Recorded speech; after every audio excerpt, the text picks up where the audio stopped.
I didn't really train at all when I was doing these events. I just like showed up on good vibes and like I had a base fitness level. I don't think that I ever had a snack situation that I could do while I was moving. Mm. Like, the idea of you're gonna sit here and chew while you continue to pedal, I was like, my brain was trying to do, like, the pat your head, rub your tummy thing. Welcome to All Bodies on Bikes, the podcast, where all bodies are good bodies, all bikes are good bikes, and all rides are celebrated. All Bodies on Bikes is a movement to create and foster a radically inclusive bike community. So join your hosts, I'm Ellen, And I'm Marley. as we explore the complexities of the biking world. Help us break down barriers and create the world that we want to see. And don't forget that all bodies really means all bodies, not just larger bodies, but bodies of all sizes, Ages, races, abilities, genders, sexualities. and beyond. Come along for the ride.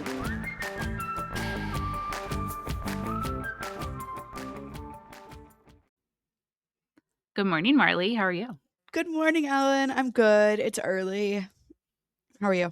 It is early for you. I was like, Yeah. "Nuh-uh, it's almost 10," because No. I'm still so used to you being in my time zone. I know, but now I'm in Portland. Now you're in Portland. Good job waking up early. Thank you.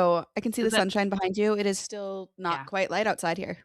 Oh my gosh. That's so weird. It's so dark in the winter. So dark. Although I think we just had our earliest sunset of the year, and it starts getting later, excuse me, from here on out. Say that again? What? We we just had our like earliest sunset of the year, and it starts getting later from here on out, which Even always though it's not the solstice? yeah, that confused me too. But yeah, it's I don't know, it's something not Maybe quite. maybe since you're further Yeah, north? I think it has to do with our latitude and longitude and all that stuff. I don't really know, Okay. but That is wonderful no, though, like, I love that is, like I look to the solstice because I am a cliche Instagram post and that it only gets lighter from here. honestly, it's true though. Yeah. Yeah, Like, "Oh my god, we did it. We did it, we did it, we did it. we're here. Yeah, We're here." yeah, Well, speaking of seeing you, since you are no longer in my time zone, one of the things I'm hoping to do in the upcoming year is more event rides, either okay. attending them, riding them, podcasting at them, who knows? I'm just ready to kind of dive back into that. And so we wanted to talk today about how to find events that fit, how to find events that are inclusive, how to find events that feel good. And we think we can knock this out pretty fast. So we're hoping that it's going to be a quick episode, but a good Yeah, one. yeah, I think so too. I love this for you. I love, love, love cycling events. You. Oftentimes it feels like a big family reunion, seeing old friends. It's a Yeah. fun opportunity to like challenge your body, to ride in new places, to ride like a curated route. I think that's the best part is like Yeah. other people have put time and effort into like developing this beautiful route typically. And you don't have to do the work yourself. That is nice. And I will say, I get teary eyed thinking of groups of people moving in the same direction or doing the same thing. Parades, marching Oh, bands, bike rides, marathons. Like, interesting. I don't know. I can get sentimental real fast about it. That's It really just, cute. it's like the energy, like everybody's here for the same thing and to celebrate and to like move forward I love together. that. I love that. Marching bands will sometimes make me cry too, and I was never in a marching band. I was in a marching band. It did not feel sentimental when I was in it. I think it's very much, it was just, I was in high school and college, so it had a lot more to do with drinking and hormones. But That's since facts. then, there's just, yeah, the coordination, anything. All of that is to say, You're if you're looking in a for bigger some events. body, I'm looking for some events. And if you're in a bigger body, you might look at these and be like, that's a whole lot of lycra. That's a whole lot of people who know what they're doing. And how do I even begin? Yeah, and I would say not just even if you're in a bigger body. If you're newer to cycling, if you're older, if maybe you just like don't fit in, like Yeah. looking at these can be like, oh my god, that is not my people. I do not fit in. Yeah. And I would say that's not necessarily true. What you see in the marketing of these events doesn't always reflect the reality on the ground. I've been so surprised going to events over the last 10 years. And I think, not to toot our own horn, but I think All Bodies on Bikes has had a lot to do with this, of Hmm. getting more folks out there and feeling comfortable. But there are people of all ages and sizes and ability levels and fitness levels that are doing these events. So I think the biggest thing is finding one that kind of fits your goals. And what I mean by that is like, are you wanting to do gravel? cool, do a gravel event. If you want to do like longer distance road event, cool, ride from Seattle to Portland. Like there's really cool big events out there. Do Ragbri, which is the ride across Iowa. Oh yeah. There's so many different types and styles. If you're more of a partier, if you're more of a series person, if you want it to be like a philanthropic effort, there's ways to do that. Similar to our picking a bike episode, figure out what your goals are. What kind of riding do you want to do? And you might be like, I don't know, I just want to ride in a group. Cool. Kind of. Like Yeah. that is great too. But my biggest advice is to make sure that there is a distance that feels good to you. And good might still be really challenging. But I would say if you're looking for an inclusive event where you're going to feel like you're part of the community and you're not like an other, picking an event that has multiple distances is usually a good indicator that they have, done some forethought into making it inclusive for lots of folks, More for people everyone. than, yeah, Exactly. more than a distance rider. Yeah. Yeah. Yeah. I would also, take a look at the language that's on the website.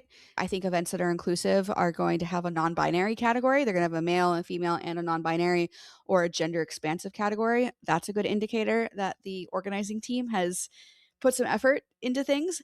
Yep. And then just take a look at, the pictures that they're using and the lineup of events within the event. Is there a shakeout ride? Are there panels or talks or workshops or things like that? Because oftentimes with these larger scale events, there will be like the big ride that happens, but in the lead up to it, there are oftentimes smaller touch points that let you get integrated into the community and to meet some folks and get things worked out. Kind of like a festival area or a Exactly. packet pickup celebration situation. Exactly. I would say keep your eye out for those if you're looking for a more inclusive thing. Sometimes the smaller events don't have the budget or the capacity for that. Don't write those off immediately, but just take a look at it and make sure it fits your vibe. And you can always reach out to the organizers and say, hey, I'm Jane, and this is my first event. Like, do you have any more experienced riders you can link me up with? Oftentimes events will have ambassadors specifically for that purpose. Oh, To like help out newer riders. And race organizers love hearing from folks. They do this because they love the community. And so I would say, if you're feeling anxious or nervous about something, reach out and ask your questions. for sure. They Yeah, want you to feel comfortable, and they're probably, I would hope, very excited that you chose their event in order exactly. to stretch your legs, stretch your Exactly. wings, flap your legs, Flap your all of leg. these. Sometimes it feels like I'm flapping my legs. Yeah. Today's episode of the All Bodies on Bikes podcast is brought to you by BikeTiresDirect.com with a huge selection of inventory from tires to clothing, hydration, nutrition, basically anything you need for cycling. BikeTiresDirect.com is your go-to. Use the code ALLBODS, that's ALLBODS, all capital letters, for a 10% discount. And 6% of that comes back to All Bodies on Bikes. So you're getting a discount and the organization is getting supported. Thank you so much to Bike Tires Direct for your support. Hey, Ellen, quick pause on the thing we're actually talking about to talk about something that's really, really important. Did you know that All Bodies on Bikes podcast is actually part of the All Bodies on Bikes nonprofit? Are you saying that everything we do is about making the cycling world more inclusive and more welcoming for everybody? That's exactly what I'm saying. And one of the best ways to support that work is by becoming a member. We have individual memberships, we've got bike shop memberships, we've got industry memberships, we've got it all. Any membership helps fund inclusive events, education, and advocacy, and it keeps this podcast going. Plus, members get some pretty great perks like exclusive swag, industry discounts, and more. So if this community means something to you, which we really hope it does, we would love to have you join us as members. You can learn more, and you can join us at allbodiesonbikes.com. And now, back to the episode. What were we even saying? Yeah. How do you train for something like this? That's a very good question. Obviously it depends on what kind of event you're doing and the distance that you're doing. But the biggest thing is ride your bike. Become like intimately familiar with how your bike works. You're going to want to know how to change your tire and you're going to want to carry the things you need to change your tire. Yeah. And you might hear this and go, oh my God, that sounds so intimidating. It's not that bad. And oftentimes folks will stop to help you, but it's Yeah. always nice if you've got the equipment to change it and a little bit of know-how. And YouTube is great for that too. Yeah. But yeah, I would say the biggest thing is just start riding your bike well in advance. If you eat enough while you're cycling, you can ride forever. It is Hmm. like the most efficient form of transportation ever. I just read a study in the Scientific American. Humans on bicycles are literally the most efficient form of land transportation. Yeah. I Yeah. read it too when it comes Yeah. to like power output and how far you can go with the energy that you put in. Exactly. But Yeah. so the point of that is if you keep putting energy in, you can keep riding, especially if you're going Right. at like a very moderate pace. So maybe you've only ever ridden 5 or 6 miles. I promise you, you can ride 20. If you can ride 20, you can ride 50. If you can ride Okay. 50, you can ride 100. It's all a matter of fueling appropriately. Okay. I did have a question. Are there training modules the way that someone running a marathon has like ups and like you go up and then you kind of go scale back and then up and then scale back, Yeah. or Yeah. an Um, app? Yes, if you use an indoor trainer and if you're using Zwift or Ruby or any of those or Training Peaks, they will have like training plans that you can do Okay. where it'll kind of increase your intensity and then decrease. And if you Google, there are like cycling training programs out there. Okay. Oftentimes for the bigger events, they will put out like a suggested training calendar. And essentially, you want to like ramp up to doing, let's say you're doing a 100-mile event. Hmm. My advice is like to ramp up to doing like 80 to 90 miles at a time. You'll want to get like probably 2 longer Hmm. rides of that distance in, but you don't need to do the full distance. Hmm. I think it's really Okay. cool to be like, yeah, I rode my first 100 miles at this event. That's true. But you were prepared for that beforehand. But it does take a lot of time, especially if you're preparing for a longer distance, if you're doing Unbound or Mid South or Steamboat Gravel or any of those, like you're going to want to spend time training. I for my first couple years cycling, I didn't really train at all when I was doing these events. I just like showed up on good vibes and like I had a base fitness level, but once I started actually like putting in the time on the trainer, like it is much more enjoyable out there. And I'm Okay. not like going balls out. I'm not going super super hard at these. I have no like ambitious ambition I have Mm. no plans, I'm not even going to say that word, to like try and get on the podium. It's more just like feeling the Right. best that you can in your own body. Can I be a little self-promotional for a minute? You can. Okay. So for folks that are doing Unbound Gravel or Big Sugar, and this is for 2026, I have teamed up with Lifetime to offer the third year of a program I developed called Wheels of Welcome. Aw, Um, I love that. yeah. And so essentially what it is it's like a community preparation program. I'm not going to call it a training program because I'm not a coach, but everybody says gravel is so inclusive. And it is, but there's also a lot to know. There is like what to carry, how to eat, how to navigate, all of those things. And so I've kind of put all of my years of knowledge of these gravel events and all the things that I've done wrong into like a concise training program. And so we have 2 online calls, and then we have like a community Facebook group where folks can answer questions and ask questions and share their setups. Nice. And then at the actual event, we have a shakeout ride and happy hour. So folks can get to know other people who it might be their first time. And one of my goals is to expand that program to other non-lifetime events. So to do like a Okay. generic Wheels of Welcome program. And so that will hopefully be in the works. If you're doing it through Unbound or Big Sugar, it's free to you because Lifetime pays me, which is awesome. Nice. But if I do the generic program, I'll probably charge like $25 or something. So still very Oh, accessible, very worth um, it. very worth it. And so keep an eye out for that. We'll announce it further. But if you go to Okay. wheelsofwelcome.com, it has all the details there. Okay. Yeah. That's a really, really good idea. The other thing I realized too, if you do some longer training rides, per our clothing episode, last episode, you would have a test run with all of the right clothing and you would know if something needs to change before you're out and miserable on a Yes. And 100-mile ride. that is a very good point. One thing that I talk about in that Wheels of Welcome program is dialing in your setup long Okay. before event day. So, you're going to want to get your fit figured out.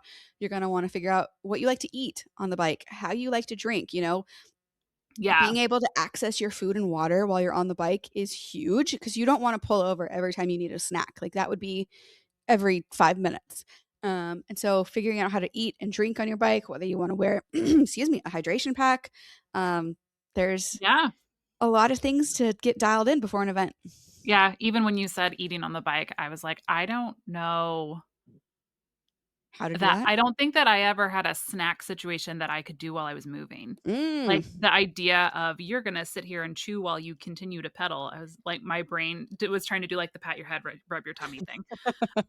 So And that's how it feels until you figure out, like, what works for you. For me, I like those little gels, okay. only when I'm on longer rides because I can open it with my teeth, Mm. squeeze it one-handed, and then put the trash into my jersey pocket or a different pocket. Uh, Right, okay. have you ever ridden with a feed bag on your bike? No. My kid has one, though, but it gets filled with rocks and Okay, other treasures. that's fair. So mine often gets filled with treasures as well, but I will often I like to make my magic trail mix, which has Oh, gummy yeah. bears and now I'm blanking on what else I put in there. Like Just gummy bears. just It's gummy just bears, gummy bears. honestly. Oh, Here's nerds Marley's recipe for trail mix. gummy 1 bears. pack of gummy bears. Yeah. I put in the nerds gummy clusters as well. Oh It's my basically god. just like a bag of sugar, but it's great because you have it open and then you can just like reach in and like literally take like a piece of candy at a time and it Yeah. keeps you fueled I only discovered nerd clusters this Halloween, and they are a problem. They're in the not a best way. problem in yeah, in the best way is what I Yeah. mean. It's like, I think I had a whole day where I was like, all I wanted to do was eat gummy clusters, and I didn't have any. For whatever reason, my neighborhood was, like, low on gummy clusters, Oh, but thank dang. I know. Yeah. I know They I could are buy my own, but that's it's funny, stupid. like, I was listening to some, like, super nerdy cycling podcast talking in depth about nutrition, and I think it's, like, 16 nerd gummy clusters, like, so 16 of the individual ones, has, Uh-huh. like, 100 calories in it, Okay. and, like, 32 grams of carbs or something like Nice. that, which is awesome for endurance Yeah. cycling. Like, that's what you're getting out of one of those gel packs too, but it's a lot more fun to eat. No kidding. Yeah. Look at lots of little pops and chewiness. Exactly. Oh my So, gosh.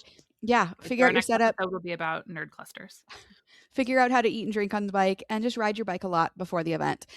It can also, most events will have like some sort of a Facebook group or an Instagram group, or even some are developing like Discord groups or Slack groups. Mm, Introduce yourself, make friends. Lots of other folks are in a similar boat as you potentially are as being brand new.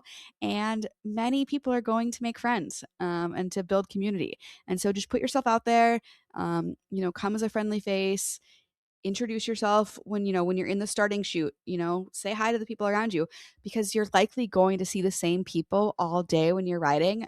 You'll yo-yo with them, you'll find people who you drive with, and that's where I've made some of my best bike friends in the bike world, was just riding along together, kind of suffering, but being like, yeah, mm, we can do this. And now yeah, I've got friends in New York and friends in Mississippi and friends all over the place that I have ridden together across Kansas.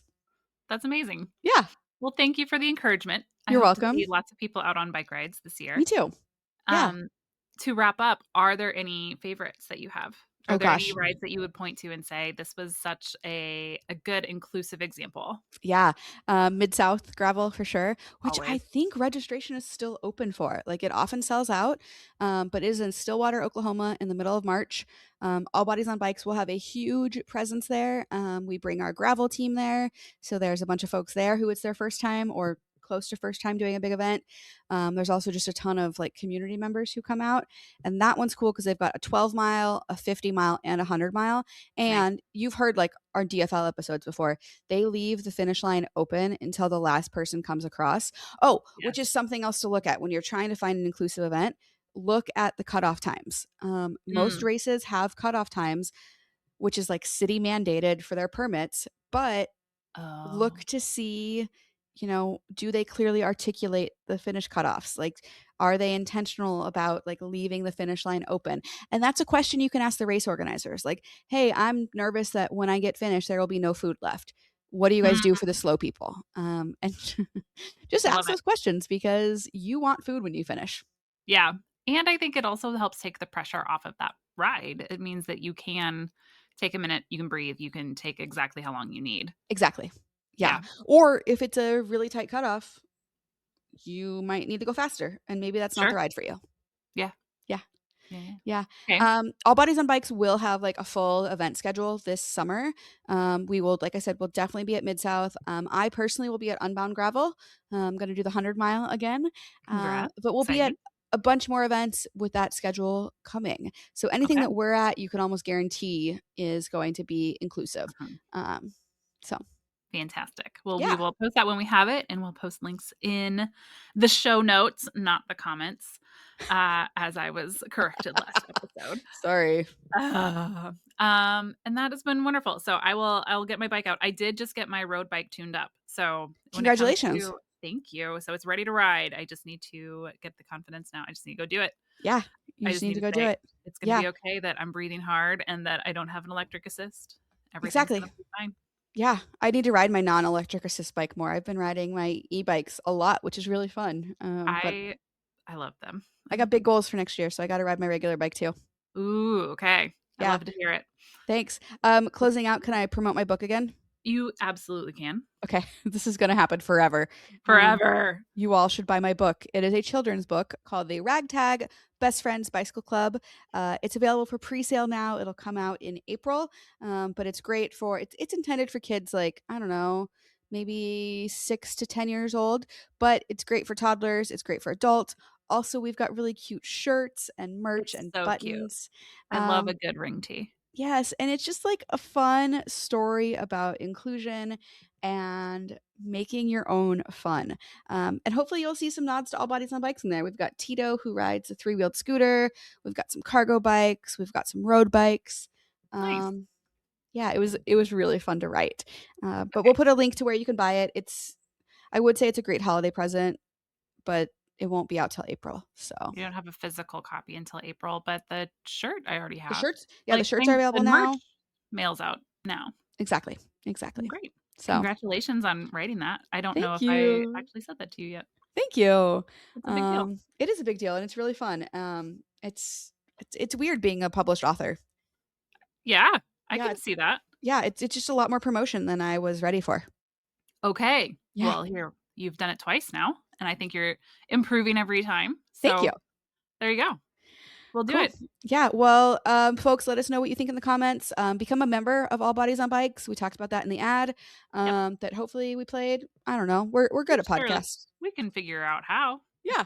But yeah, become a member, support our organization, and let us know what else you want to hear us chat about. Okay. All Bye, right. friends. Bye.